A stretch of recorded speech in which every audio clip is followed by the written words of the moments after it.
పాలేరు నుంచి ప్రతి గడపకు నాటి వైఎస్ పాలన గుర్తు చేసేలా సంక్షేమాన్ని అందిస్తామని వైఎస్ఆర్టీపీ అధ్యక్షురాలు షర్మిల అన్నారు.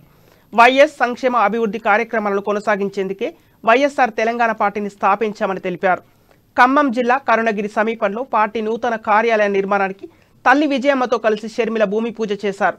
ఈ సందర్భంగా ఏర్పాటు చేసిన సభలో షర్మిల మాట్లాడుతూ వచ్చే ఎన్నికల్లో పాలేరు నుంచి బరిలో నిలుస్తారని పునరుద్ఘాటించారు. పాలేరు ప్రజల హక్కుల కోసం పోరాడతానని, హక్కులు సాధించే వరకు పోరాటం ఆపే ప్రసక్తి లేదని తేల్చి చెప్పారు. తనకు పోరాడే శక్తి ఉందని, మాట కోసం నిలబడే నిజాయితీ, సేవ చేయాలన్న తపన ఉందన్నారు. ఎన్ని ఆటంకాలు ఇబ్బందులు వచ్చినా ఇచ్చిన మాట కోసం ప్రజల కోసం నిలబడతానని వెల్లడించారు.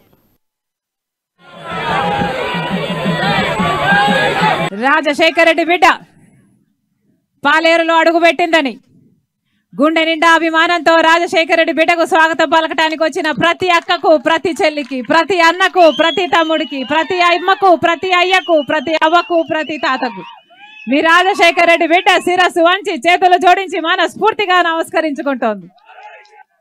మీకెవరికి రాజశేఖర రెడ్డి గారి గురించి చెప్పాల్సిన అవసరం లేదు. కానీ ఒక్కసారి మహానేతను గుర్తు చేసుకుందాం. 5 సంవత్సరాలు రాజశేఖర రెడ్డి గారు ముఖ్యమంత్రిగా పరిపాలన చేశాడు. కానీ 5 సంవత్సరాలలో ఏ ముఖ్యమంత్రి సాధించనంత ఘనత సాధించాడు రాజశేఖర రెడ్డి గారు. సంక్షేమం అయితేనేమి, అభివృద్ధి అయితేనేమి, జలయజ్ఞం అయితేనేమి, ఏది తీసుకున్నా రాజశేఖర రెడ్డి గారు అద్భుతంగా చేసి చూపించారు కదా.